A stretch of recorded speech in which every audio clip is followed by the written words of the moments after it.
Welcome back to the Roadshow. This morning in the Buzz, following a meeting last night regarding Providence schools, Mayor Angel Taveras is now recommending closing 4 public schools and eliminating up to 70 positions in the capital city to save money. We've been following this story for pretty much weeks now, but on the chopping block, here's what we've learned.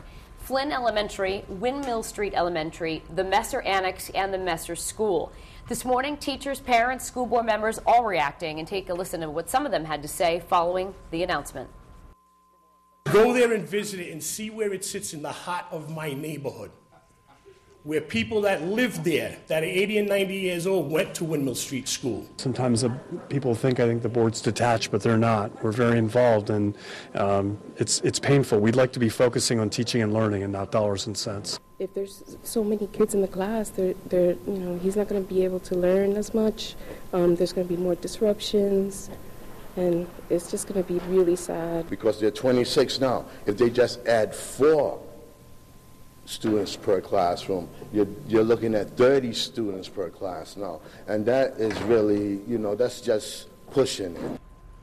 All right, so the school board is going to vote on whether or not to close those 4 schools sometime in April after the hearings. And we should note that the superintendent, Tom Brady, has said that the class sizes will not exceed 26 students, which is the max. So that's important to note that he has said that on the record. I know How is that possible? Well, I don't know. They haven't outlined the plan yet. But let me just say this. Coming from a district in the West Bay where we had a school closure, right, we had huge concerns at parents about how this was going to all play out. You're taking one school, one elementary, closing it down, bringing all of those students to another school.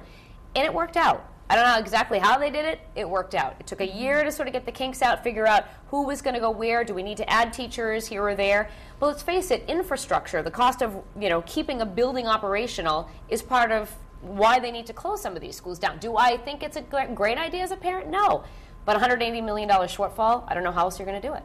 That's 4 schools, and now you're uprooting all of these kids and moving them into a new environment. Right. There still needs to be space somewhere, even if they're opening new classrooms in a school that already exists. Mm-hmm. There needs to be space. There needs to be room. There needs to be teachers to teach these kids. I don't understand how class sizes are already maxed out at 26, how you're going to continue to keep them at 26 when you're adding more students into the school. Well, I mean, Tom Brady has said on the record it won't exceed it. So I think, we just heard the news that all this is happening, so I'm hoping and assuming in the next days ahead we're going to find out the concrete plan of how we plan to make the numbers work.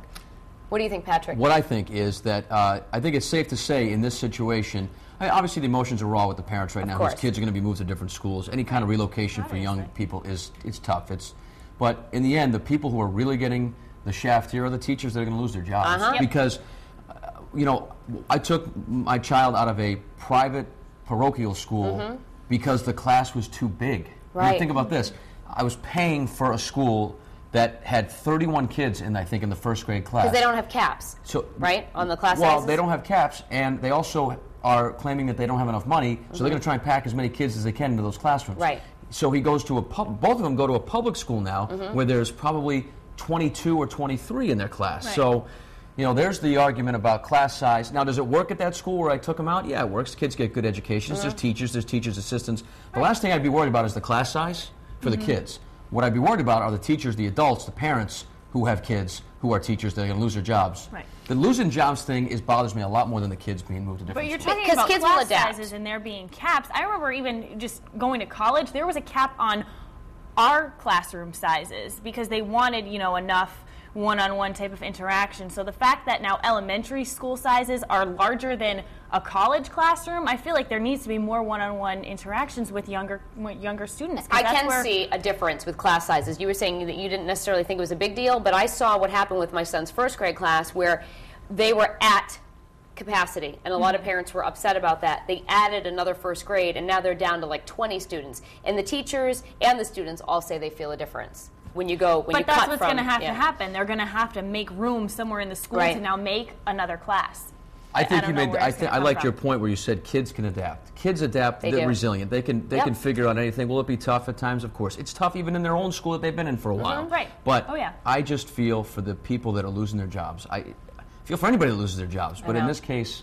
And you feel for those people, though, who are affected with that specific school, too, because it's like just a whole change of scene for everybody. But, Courtney, I'm sure that a lot of people are online commenting about this. Did anybody directly affected talking about it this morning? Not yet. I am reading through some comments on Facebook, and they're talking about what happened when they were kids, too, if they were moved out of schools, and just weighing in with their opinion on this whole situation. So we're going to start on the live blog on foxprovidence.com, and Jean said it's very hard to decide where to make cuts in any budget. I would think the education and the future of the children should be a priority. And Joe said the closing of 4 schools is unfortunate, but in order to restore the economy, cuts need to be made in all areas. And Smokey Wolf says the kids always suffer. Why is it always the education that gets hit? Here's our poll that's right underneath the live blog, and we're asking today with the buzz, what do you think about the possible school closings? Choices are A, I think it's unfortunate but necessary. B, I think the city can cut in other areas. Or C, I'm not sure yet if this is the best option. We've got quite a few comments so far on our Facebook page. Not too many agree with it. This one's from Donna Stanley. She says, I disagree with it. Less teachers equals more individuals out of work. And Luis Santiago says closing schools should never be an option. And Dominic Cassidy says, I'm in college at a New England Culinary Institute in Vermont right now, and a big reason I chose the school was the student-to-teacher ratio, which is 8-to-1. I believe that by losing more teachers, the classes will get bigger, and that will affect the students' academics. So if you are directly affected by this and live in Providence, maybe sending your kids there, come on the live blog and chat with us. We'll be talking about it throughout the rest of the show.